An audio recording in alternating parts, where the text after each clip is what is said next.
مجھ سے کہتی ہو کہ تم اپنی محبت لے لو، جانے جا کیسے تمہیں بات یہ سمجھاؤں میں۔ آج تک رکھا نہیں میں نے محبت کا حساب، مجھ کو معلوم نہیں کتنی محبت کی ہے۔ ہاں مگر دل میں تمہارے تو سجی ہے ساری، یوں کرو میری محبت مجھے واپس کر دو۔ دیکھ لینا کہ کوئی چیز نہ رہ جائے کہیں، خواب بھی، لفظ بھی اور میری سبھی سوچیں بھی۔ جو ہوئی نظر تمہاری وہ میری نیندیں بھی، ساتھ جو ہم نے گزارے وہ سبھی لمحے بھی۔ مجھ کو معلوم نہیں کتنی محبت کی ہے، کیوں بھلا میرے سہارے کی طلب ہے تم کو، بوجھ لگتی ہے تمہیں میری محبت جانا، یوں کرو میری محبت مجھے واپس کر دو۔ عاطف سعید۔ ریسیور ہاتھ میں تھامے وہ ساکت و جامد کھڑی تھی۔ کال کرنے والے نے اپنے گزشتہ لب و لہجے سے ہٹ کے بہت عجیب لہجے میں بات کی تھی، مگر اسے تو اس کے لب و لہجے سے غرض ہی نہیں تھی، اسے تو بس اس کے الفاظ زندہ درگور کر رہے تھے۔ وہ نہ جانے کب تک یوں ہی کھڑی تھی، جب اچانک کبریٰ واپس آئی تو اسے یوں ہی کھڑے دیکھ کے بہت حیران ہوئی۔ بیوی جی آپ ایسے کیوں کھڑی ہیں؟ اس کے کندھے کو ہولے سے چھو کے کہتی وہ اسے چونکا گئی۔ ہاں کچھ نہیں۔ وہ ہڑبڑا کے ہوش میں آئی اور ریسیور واپس کریڈل پہ ڈال کے واپس پلٹی، لیکن اچانک اس سوچ کے تحت وہ رک گئی اور ایک امید سے لینڈ لائن کو دیکھا۔ کبریٰ آپ کے پاس حماس کا نمبر ہوگا؟ اس کی آنکھوں میں امید کے دیے جل رہے تھے۔ جی بیبی جی، یہاں یہ ڈائری میں سارے نمبر لکھے ہیں۔ وہ جوش سے بولی تو اس نے کانپتی ٹانگوں کے ساتھ آگے بڑھ کے ڈائری پکڑی تو محسوس ہوا کہ ہاتھوں پہ لرزش طاری ہے۔ ایسا نہیں تھا کہ اس کا نمبر نہیں پتا تھا، لیکن اس وقت ذہنی حالت اس قدر مخدوش ہو چکی تھی کہ اس کا دماغ کچھ بھی یاد کرنے کے قابل نہیں تھا۔ وہ حماس کا نمبر تلاش کر رہی تھی، جب نگاہ حسن صاحب کے نمبر پہ جا ٹھہری تو آنکھیں لہسے بھر کو چمک اٹھی۔ اس نے جلدی سے حسن صاحب کا نمبر ملایا تو ان کے اسسٹنٹ نے کال ریسیو کی۔ اس کے استفسار کرنے پہ اپنا نام بتاتے بتاتے وہ رک سی گئی، کیونکہ اسے یاد آیا کہ وہ ایک مفرور قاتلہ تھی جسے پولیس اور عوام تلاش کر رہی تھی۔ یہی سوچ کے اس نے فوراً لہجہ بدلا اور اپنا نام کبریٰ بتا کے حسن صاحب کے بولنے کا انتظار کرنے لگی۔ السلام علیکم، حسن خانزادہ اسپیکنگ۔ چند لمحوں بعد حسن صاحب کی بھاری آواز گونجی تو اس کا دل گھبرانے لگا۔ وعلیکم السلام تایا سرکار، میں نورے بات کر رہی ہوں۔ وہ آہستگی سے گویا ہوئی تو اس کے اس قدر سہمے ہوئے انداز پہ انہیں نہ ڈر اور صاحب کو نورے یاد آئی تو آنکھوں میں ملال جاگ اٹھا۔ جی کہیں، انہوں نے سنجیدگی سے پوچھا تو وہ کچھ پل اپنی ہمت مجتمع کرتی الفاظ کو ترتیب دینے لگی۔ تایا سرکار، مجھے حماس سے ملنا ہے، ایک دم سے بولتی وہ اپنی زبان دانتوں تلے دبا کی، جبکہ اس کی فرمائش پہ پرسکون انداز میں بیٹھے حسن صاحب فوراً سیدھے ہوئے اور اچنبے سے موبائل کو دیکھا۔ حماس سے ملنا ہے آپ کو؟ انہوں نے جس حیرت سے اس بات کو دہرایا وہ شرمندہ سی ہوگی، لیکن بولے بنا چارہ نہیں تھا، اس لیے مختصراً جی کر گئی۔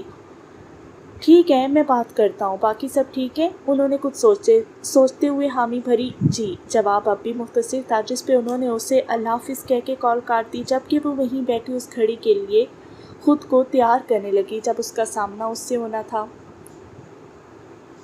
آج بہت دنوں بعد بڑی حویلی کے ہال میں رونق سجی تھی، کیونکہ آج سب بچے بڑے ایک ساتھ وہاں موجود تھے، ماں سوائے حسن صاحب اور حماس کے۔ یار ایک بات مجھے سمجھ نہیں آ رہی کہ جب 5 سال پہلے ہم مری گئے تھے تو نورے بھابھی کھو گئی تھی، تب لالا نے کتنی آفت مچائی تھی انہیں ڈھونڈنے کے لیے، لیکن اب جب بھابھی جیل سے غائب ہے تو لالا اتنے پرسکون کیوں ہوئے؟ داون نے مالٹے کی کاش منہ میں ڈالتے ہوئے اپنا اظہار خیال پیش کیا تو سب نے چونک کے اس کی جانب دیکھا۔ کیا کہنا چاہتے ہو تم؟ الیان نے آنکھیں سکیڑتے ہوئے اس کے چہرے کو بغور دیکھا۔ میں یہی کہنا چاہتا ہوں کہ بھائی میرے، یا تو بھابھی جیل سے غائب ہی نہیں ہوئی یا پھر وہ لالا کے پاس ہے، اس کے علاوہ اگر کوئی اور چانس ہوتا تو شہر میں اتنا سکون نہ ہوتا۔ داون نے بہت سکون سے اپنی بات مکمل کی تو سب نے دہل کے اسے دیکھا، لیکن جب بات شعور تک پہنچی تو مقدس بی بی سمیت سب کی آنکھیں چمک اٹھی۔ مطلب کہ نورے حماس کے پاس ہے، لیکن حماس اسے اغوا کیوں کرے گا؟ وہ اس کی ضمانت کروا کے اسے سیدھا گھر لے کے آئے گا نا؟ جوش سے بولتے ہوئے مقدس بی بی کی آواز میں مایوسی در آئی تو سب کے چہرے دوبارہ سے لٹک گئے۔ تائی سرکار، ہو سکتا ہے کہ لالا بھابھی کے ساتھ ہنی مون منانا چاہتے ہو؟ فریحہ شوخی سے بولی تو فبیہہ بیگم نے آنکھیں نکال کے اسے دیکھا تو وہ فوراً سیدھی ہو کے بیٹھی۔ حالات ہرگز ایسے سازگار نہیں تھے کہ وہ ایسی عیاشیاں کرتے۔ یہ بات بہت قابل غور ہے کہ اس خاندان کی بہو پہ قتل کا الزام لگایا اور وہ جیل سے اغوا بھی ہو چکی ہے، لیکن ہمارے سب بڑے بہت پرسکون ہیں۔ داون نے دوبارہ اپنی بات دہرائی تو حسین صاحب نے تیکھے انداز میں اسے دیکھا۔ جاسوسی ناول کم پڑا کرو برخوردار، کوئی پرسکون نہیں بیٹھا ہوا، اب کیا بچی کی تشہیر کریں گے ہم لوگ؟ بھائی صاحب اور حماس لگا ہوا ہے اس کی تلاش میں۔ حسین صاحب نے اس کے ناول پڑھنے کی عادت پہ چوٹ کرتے ہوئے فوراً صفائی دی، لیکن داور کے تاثرات سے لگ رہا تھا کہ وہ ہنوز بے یقین تھا۔ ویسے آپ کو کیا لگتا ہے چچا سرکار، بھابھی نے واقعی وہ قتل کیا تھا؟ الیان کی متجسس آواز نے سب کے دلوں کی دھڑکنوں کو بڑھا دیا۔ اصل بات خدا بہتر جانتا ہے، لیکن مجھے یقین ہے کہ ہماری بچی کوئی غلط کام نہیں کر سکتی، اور ویسے بھی اگر اس کے رتی برابر بھی غلط کام میں ملوث ہونے کا شک و شبہ ہوتا تو بھائی صاحب کبھی اس کے لیے بھاگ دوڑ نہ کرتے۔ انہوں نے حسن صاحب کا حوالہ دیتے ہوئے کہا تو سب نے تائیداً سر اس بات میں ہلایا۔ نہ جانے کس کی نظر لگ گئی ہے میرے خاندان کو، کاش کہ ہم بچوں کی ضد مان کے انہیں شہر نہ جانے دیتے اور نہ یہ سب ہوتا، مقدس بی بی انعم آواز میں کہتی اپنا سر جھکا کے، جبکہ سبھی سوگواری سے انہیں دیکھتے حویلی کی خوشیاں واپس لوٹ آنے کی دعا کرنے لگے۔ آج وعدہ ہے ان کے آنے کا، آج اٹکی ہے جان دستک پر۔ سیاہ رنگ کی لانگ فراک جس کے بازوں کے کناروں پہ گولڈن رنگ کی سادہ لیس لگی تھی، اس کے رنگ ہم رنگ پاجامہ پہنے وہ ہم رنگ دوپٹہ کندھوں پہ پیچھے کی طرف سے پھیلائے جلے پیر کی بلی کی مانند کمرے میں چکر لگا رہی تھی۔ گہرے براؤن بال اس وقت چٹیاں پہ گندے ہوئے تھے، جس سے نکلتی چند شرعی لٹیں اس کے سوگوار چہرے پہ بکھری ہوئی تھی، جبکہ بے چین اور پر امید نگاہیں دروازے پہ ہی ٹکی ہوئی تھی، کیونکہ حسن صاحب کے بقول ابھی کچھ دیر تک اس دشمن نے جانے آنے کا وعدہ کیا تھا۔ اگرچہ وہ جانتی تھی کہ وہ وعدہ کر کے مکرے گا نہیں، لیکن زندگی نے اتنے غیر متوقع حادثات بخشے تھے کہ وہ اب کچھ بھی ایکسپیکٹ کر سکتی تھی، لیکن آج بھی اس کی امید کو قائم رکھتے ہوئے وہ دیے گئے وقت پہ آن پہنچا۔ شام کے 7 بجتے ہی اس کی سیاہ مرسیڈیز کا ہارن سنائی دیا تو اس کی دھڑکنیں سست پڑنے لگی، جبکہ ہتھیلیاں مارے گھبراہٹ کے نم پڑنے لگی۔ اب آنے والا ہر لمحہ اس پہ بے حد بھاری پڑ رہا تھا، اور وہ بے جان ہوتی وہیں بیٹھ کے کنارے ٹکتی ہوئی دروازے کو خوفزدہ نگاہوں سے دیکھنے لگی۔ بی بی جی، چھوٹے صاحب آئے ہیں، کھانا لگوا دوں آپ دونوں کے لیے؟ دستک کی اچانک آواز کے ساتھ ہی کبرا بھی کی آواز سنائی دی تو وہ اچھل پڑی۔ نہیں، وہ فوراً بولی، اور وہ جی اچھا کہتی واپس پلٹ گئی۔ اسے گئے کچھ ہی دیر ہوئی ہوگی کہ دروازہ ایک کلک کی آواز کے ساتھ کھلا اور سیاہ جوتوں میں مقید پیر کمرے کی دہلیز پار کر آئے۔ السلام علیکم۔ وہ جو بیڈ پہ سن بیٹھی اس کے جوتوں پہ نظریں جھکائے ہوئے تھی، اس کی بھاری آواز پہ بے ساختہ ہڑبڑا سی گئی۔ ٹھیک ہے آپ؟ اس کے جواباً سلام کرنے پہ اس نے بے تاثر لہجے میں کہتے ہوئے نگاہیں کمرے کی داہنی دیوار کی جانب مرکوز کی تو اس کے لب و لہجے اور آنکھوں کی اس بے اعتنائی پہ اس کی ہمت ٹوٹنے لگی۔ ٹھیک ہوں، آپ کیسے ہیں؟ نرم لہجے میں اس نے استفسار کیا تو اس نے گردن گھما کے بغور اس کا جائزہ لیا اور پھر سر جھٹک کے رہ گیا۔ میں بہت برا ہوں، جانتی تو ہے نا آپ مجھے؟ استہزائیہ انداز میں کہتے ہوئے اس نے کاردار سرمئی نگاہیں اس کی بھوری آنکھوں میں گاڑی تو نورے کا دل جیسے رونے لگا۔ آپ کا کیا حال ہے؟ وہ چونکہ جو ارادہ باندھ بیٹھی تھی اس سے پہلے اسے سب نارمل کرنا تھا، اس لیے اب کے سوال الفاظ کی ہیر پھیر کے ساتھ پیش کیا تو نہ جانے کہ وہ زیر لب مسکرایا اور بہت سست روی سے چلتا اس کے بے حد نزدیک آن ٹھہرا۔ اگر حال بتانے بیٹھا تو برداشت نہیں کر سکیں گی، اس لیے مجھے وہ بات بتائیں جس کے لیے بلایا تھا۔ اس کے چہرے پہ بکھری لٹ کو پھونک مار کے کہتا وہ دوبارہ سے فاصلہ بڑھانے لگا تو نورے نے لپک کے اس کی گلائی سے اس کا سیاہ کوٹ جکڑا۔ مجھے آج فقط حال ہی سنانا ہے۔ اس کے گریبان پہ بوجھل آنکھیں جمائے وہ اس قدر مدھم لہجے میں بولی کہ وہ بامشکل سن سکا۔ یہ سب سننے سنانے کے لیے جس ساتھ کی ضرورت ہوتی ہے وہ اس ہوٹل کے کمرے میں اسی رات ختم ہو چکا ہے نورے۔ سنجیدگی سے کہتے ہوئے اس نے ایک نظر اپنی کلائی پہ جمے اس کے ہاتھ پہ ڈالی تو سرمئی آنکھوں میں نہ جانے کیا کچھ لہرایا۔ میں اس ساتھ کو برقرار رکھنے کے لیے آج رات کی مہلت چاہتی ہوں حماس۔ قطعی غیر متوقع طور پہ وہ نرمی سے کہتی اس کی کلائی یوں ہی تھامے دوسرا ہاتھ اس کے سینے پہ جماتی اب کے از خود قدم بڑھا کے اس کے بے حد نزدیک ہوتی کمرے کی فضا کو بھی بوجھل کر گئی۔ کیا کرنا چاہتی ہیں آپ؟ اس کے یوں ایک دم سے پاس آنے پہ دل کی بدلتی حالت پہ مشکل قابو پاتا وہ سنجیدگی سے گویا ہوا تو اس سوال کا جواب دینے کے لیے نورے کو خود میں بہت ساری ہمت جمع کرنی پڑی۔ اپنی ایک رات میرے نام کر دیں، وہ نم آواز میں کہتے ہوئے اس نے سر اس کے کشادہ سینے پہ ٹکاتے ہوئے اپنی آنکھیں زور سے مچتے ہوئے سینے میں پاگل ہوتے دل کی دھڑکنوں کو بحال کرنے کے لیے گہری سانس بھری، جبکہ بڑی سے بڑی بات میں بھی خود کے تاثرات پہ قابو رکھنے والا حماس اس کی بات سن کے دل و جان سے ٹھٹکا، جبکہ سینے میں مقید دل تھر تھرانے لگا۔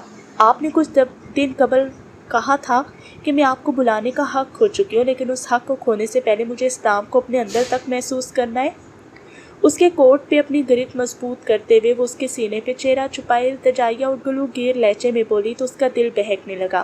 سینے سے لگی اس حسین لڑکی کو وہ جھٹک دیتا جو اگر وہ صرف اس کی منقوہہ ہوتی، لیکن وہ نورے خانزادہ تھی جس کو پانے کے لیے وہ زمانے سے ٹکرایا تھا، اور ایسا ٹکرایا تھا کہ خانزادہ خاندان آج بھی اس گھڑی کو سوچ کو کپ کپا کے رہ جاتا۔ نورے ہوش میں آئے۔ آپ کے کئی الفاظ آپ کے لیے پچھتاوے کا سبب بن سکتے ہیں۔ میری اندر کی شریدگی کو سہنا آپ کے بس کی بات نہیں۔ جو نام آپ کے نام کے ساتھ جڑنے سے آپ کی زندگی میں تلاطم آ چکا ہے، اسے اپنی روح میں مت اتارے۔ اس کے اپنے سینے میں چھپے سر کو دیکھتے ہوئے وہ بھاری لہجے میں بولا تو اس کے لہجے کے اتار چڑھاؤ پہ نورے کو اپنی ہتھیلیوں سے پسینہ پھوٹتا ہوا محسوس ہونے لگا، لیکن وہ کم از کم اس وقت خوف و حیا کسی بھی کیفیت سے لبریز ہو کے قدم پیچھے نہیں کر سکتی تھی، کیونکہ یہ موقع اسے زندگی شاید پھر نہ دے گی۔ آپ اپنی شریدگی آزمائیے، میں اپنی برداشت آزماؤں گی۔ ہلکا سا سر اس کے سینے سے اٹھاتے ہوئے اس نے بہکے انداز میں کہا تو اب کی بار وہ واقعی اس کی آنکھوں میں لکھی التجا کو رد نہ کر سکا، اور اپنی زندگی میں آنے والے گزشتہ بھیانک ترین دنوں کو فراموش کرتے ہوئے پوری شدت کے ساتھ اس کے ہونٹوں پہ جھکا تو اس اچانک حملے پہ وہ چکرا سی گئی اور بے ساختہ گرفت اس کے کوٹ پہ خطرناک حد تک مضبوط کر گئی۔